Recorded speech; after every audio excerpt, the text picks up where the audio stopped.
En el año 37 después de Cristo, una oleada de alivio colectivo inundó el Imperio Romano. El oscuro y paranoico reinado de Tiberio había terminado y un nuevo emperador, César Augusto Germánico, había ascendido al trono. Era hijo del amado general Germánico, y el pueblo lloraba de alegría en las calles, creyendo que había llegado un salvador. Lo apodaron Calígula. Sus botitas, un cariñoso recuerdo del uniforme de soldado en miniatura que vestía de niño en los campamentos militares de su padre, lo apodaron Calígula. Pero este amado hijo de Roma, en tan solo 4 años, obligaría a los hombres más poderosos de la ciudad a presenciar cómo agredía a sus esposas, profanaba los votos religiosos más sagrados e intentaba convertir su caballo en consuelo. La historia de Calígula no es simplemente un relato de locura. Es una exploración escalofriante de una pregunta aterradora. ¿Qué sucede cuando un mortal recibe el poder de un dios y tiene los apetitos de un monstruo? Estamos a punto de descubrir cómo el poder absoluto no solo corrompe, consume hasta que no quedan más que ruinas. Antes de adentrarnos en el corazón de esta oscuridad, permítanme preguntarles, ¿se han preguntado alguna vez dónde se encuentra el verdadero límite entre un líder poderoso y un tirano? ¿Cuál es el punto de ruptura? La primera ilusión en desmoronarse fue la santidad de la propia familia de Calígula.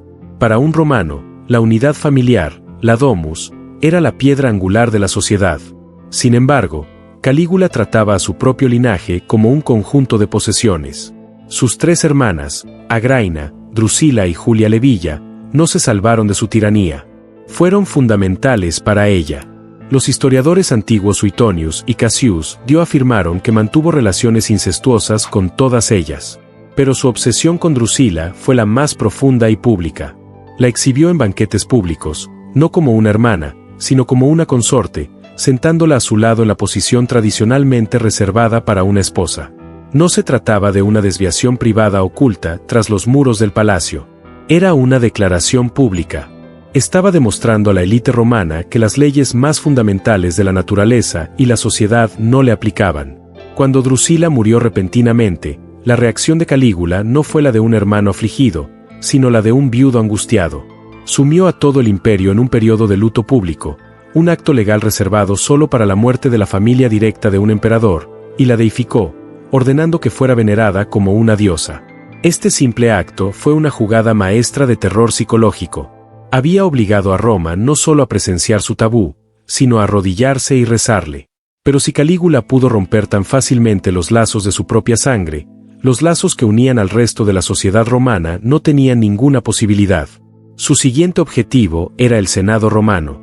Estos eran los hombres más poderosos del imperio, hombres que creían que su linaje y honor eran intocables. Calígula les enseñó lo contrario de la manera más íntima posible. La Cámara del Senado, antaño símbolo de la dignidad republicana, se convirtió en el escenario de su crueldad. Interrumpía los asuntos de Estado para criticar abiertamente a las esposas de los senadores, a veces convocándolas a sus aposentos privados directamente desde el lado de sus maridos. Un senador se veía obligado a permanecer inmóvil mientras se llevaban a su esposa. Podían pasar horas. Cuando ella regresaba, pálida y silenciosa, se esperaba que su marido continuara con los asuntos del día como si nada hubiera ocurrido, quizás incluso agradeciendo al emperador su atención. Esto no era simple lujuria. Era un arma política calculada. En la cultura romana, la autoridad de un hombre estaba ligada a su control sobre su casa. Al violar a la esposa de un senador, Calígula demostraba de la manera más visceral imaginable que no solo era dueño de sus carreras políticas, sino también de sus hogares, su honor y sus propias identidades. En los suntuosos banquetes, este ejercicio de dominación se amplificaba. Se decía que inspeccionaba a las esposas de los invitados nobles como si fueran ganado, se llevaba a su elegida a rastras en medio del ayuno y volvía a la mesa para anunciar en voz alta una crítica detallada de su desempeño en la cama, todo mientras su marido se veía obligado a escuchar. Resistir significaba la muerte, soportar significaba un despojo público del alma. Había descubierto una verdad escalofriante. Controlar el cuerpo es conquistar el espíritu. Esta campaña contra la dignidad romana pronto requirió un cuartel general. Y así, Calígula transformó secciones del Palacio Imperial en el Monte Palatino, símbolo mismo de la autoridad romana, en un burdel de lujo en pleno funcionamiento. Pero este no era un establecimiento cualquiera. Las mujeres obligadas a trabajar allí no eran prostitutas comunes. Eran las esposas e hijas de senadores y nobles respetados. Calígula se convirtió en el principal proxeneta del imperio, lucrando con la humillación de las mismas familias que debían gobernar junto a él. Envió invitaciones oficiales a hombres de rango, ordenándoles asistir y gastar su dinero. El palacio, antaño un lugar de ley y orden, se convirtió en un mercado donde la moneda no era la moneda, sino la dignidad destrozada de la élite romana. El simbolismo era aterrador y deliberado. El corazón del imperio era ahora una casa de la vergüenza, y su amo era el mismísimo emperador. Pero la ambición de Calígula era mayor que el mero poder terrenal. Buscó convertirse en un dios e hizo de Roma su escenario. Se declaró una deidad viviente, Júpiter encarnado, y ordenó construir templos en su honor. Esta fantasía divina se convirtió en otra herramienta de tiranía sexual. Atacó a las vírgenes vestales, sacerdotisas que habían jurado 30 años de castidad y estaban encargadas de custodiar la llama sagrada de Roma. Violar a una vestal era uno de los pecados más graves de la religión romana, un sacrilegio castigado con ser enterrado vivo. Para Calígula, esto las convertía en un blanco irresistible. Al supuestamente profanar sus votos, no solo satisfacía un capricho, estaba demostrando su dominio sobre los propios dioses. Obligó a los sacerdotes a realizar rituales que difuminaban la línea entre la adoración y la orgía, distorsionando la fe en una grotesca parodia de su propio ego. Si ni siquiera los guardianes del alma de Roma estaban a salvo, ¿quién podría estarlo? Mientras la élite sufría un tormento público y psicológico, los impotentes soportaban un infierno físico silencioso. Para los miles de esclavos y sirvientes que poblaban el palacio, no existía la ilusión de un honor que despojar, solo cuerpos que usar y desechar. Los textos antiguos son menos específicos al respecto. El sufrimiento de un esclavo rara vez se consideraba digno de un registro detallado, pero podemos imaginar el miedo en las cocinas y pasillos del palacio. Un joven sirviente, hombre o mujer, era convocado en la oscuridad de la noche, sabiendo que resistirse significaba tortura y sumisión, una vida de trauma silencioso. Sus gritos habrían sido absorbidos por las mismas paredes de mármol que oían los halagos forzados de los senadores. En la Roma de Calígula, todos los estratos sociales estaban atrapados. La élite estaba enjaulada por el miedo a perder el poder, y los débiles lo estaban por su falta de él. La crueldad de Calígula era un espectáculo, y utilizaba cada evento público para recordar a los romanos su esclavitud. En los juegos de gladiadores, se sentaba en el palco imperial, el centro de 10.000 ojos, y en lugar de observar la arena, jugaba a sus propios juegos con las nobles sentadas cerca de él. Una orden susurrada, una caricia forzada, una orden humillante, todo ejecutado mientras la multitud rugía pidiendo sangre abajo. Mientras la arena se llenaba con la representación de la muerte, el palco imperial era el escenario de una destrucción de vida más silenciosa y profunda. Incluso la más sagrada de las ceremonias, una boda, no era segura. En un relato infame, interrumpió la boda de un noble de alto rango, Gas Piso, al apoderarse de la novia, Livia Orestella, y casarse con ella. Un día después, se divorció de ella y la desterró, aparentemente aburrido de su nuevo juguete. El acto fue pura guerra psicológica, una demostración de que ningún voto, ningún vínculo, ninguna promesa de futuro estaba a salvo de su impulso momentáneo.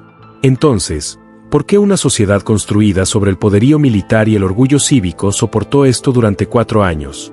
La respuesta es simple y eterna: miedo. Calígula había perfeccionado el arte del terror. La guardia toriana, sus guardaespaldas de élite, hacía cumplir todos sus caprichos. Una red de informantes convertía cada susurro en una posible sentencia de muerte. Senadores que antaño habían comandado legiones ahora se inclinaban y se afligían, con la columna vertebral destrozada por la humillación. Quienes lo habían aclamado como salvador ahora vitoreaban por reflejo, su alegría reemplazada por un temor profundo. Roma estaba paralizada. Le había dado a un hombre el poder de un dios, y ese dios había resultado ser un monstruo. Desafiarlo no era solo traición al Estado, era una blasfemia contra una deidad de su propia creación. Pero el poder construido sobre el miedo es como una base de arena. Con el tiempo, la constante humillación se volvió insoportable. Los susurros en las sombras se hicieron más fuertes. Dentro de la guardia toriana, los mismos hombres encargados de protegerlo. Una conspiración comenzó a gestarse liderada por un oficial llamado Cassius Chera. Cherie era un soldado veterano del que Calígula se había burlado sin cesar por su voz aguda. Era una humillación cotidiana insignificante, pero fue la chispa que encendió el fuego de la rebelión, la ira de los senadores, la vergüenza de la nobleza y el miedo del pueblo. Finalmente encontró un arma. En enero del 1941 DC, mientras Calígula caminaba por un pasillo privado bajo su palacio, los conspiradores atacaron. Los guardias que antes arrastraban a las víctimas a sus aposentos ahora le hundían sus dagas en el cuerpo. El dios viviente murió desangrándose en el suelo de mármol, víctima del mismo terror que había cultivado. La muerte de Calígula puso fin a la pesadilla, pero no pudo borrar las cicatrices. Roma sobrevivió, pero su inocencia se perdió. El reinado de Calígula dejó un legado escalofriante, una advertencia que resuena a lo largo de la historia sobre el veneno embriagador del poder desenfrenado. Permítame dejarles 3 lecciones de este oscuro capítulo de la historia. Primero, el poder no forja el carácter, lo revela. Calígula no nació siendo un monstruo, pero la autoridad absoluta que le fue otorgada permitió que las partes más oscuras de su psique florecieran sin consecuencias. Nos enseña que los sistemas de rendición de cuentas no solo sirven para prevenir el crimen, sino para preservar la humanidad de los propios líderes. En segundo lugar, la erosión de la dignidad es el primer paso hacia la tiranía. El reinado de Calígula no fue solo brutal desde el punto de vista físico. Fue un ataque implacable al honor, la familia y la fe romanos.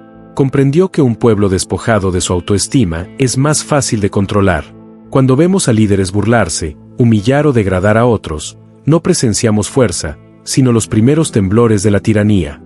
Y en tercer lugar, el miedo es una herramienta poderosa, pero frágil. Un gobernante que gobierna mediante el terror acabará siendo consumido por él. Los mismos instrumentos de miedo que crea, guardias, espías y testigos silenciosos, un día se convertirán en los instrumentos de su propia caída.